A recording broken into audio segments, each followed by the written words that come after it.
অসমত সাক্ষী হ'বলৈ সাজু হৈছে এটা নতুন ক্ষণ। জুবিনদাৰ মায়াবিনী গীতেৰে সাজু হৈছে ভাৰতীয় বায়ুসেনা। অহা 9 নৱেম্বৰৰ মহাবাহু ব্ৰহ্মপুত্ৰ আৰু ভাৰতীয় বায়ুসেনা অপূৰ্ব সম্বন্ধৰে এক নতুন সাক্ষী হ'বলৈ সাজু হৈছে অসম।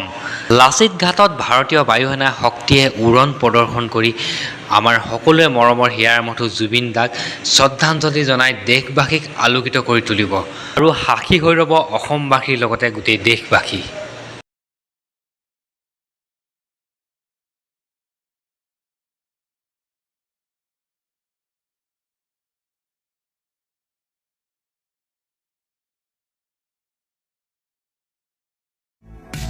रातियों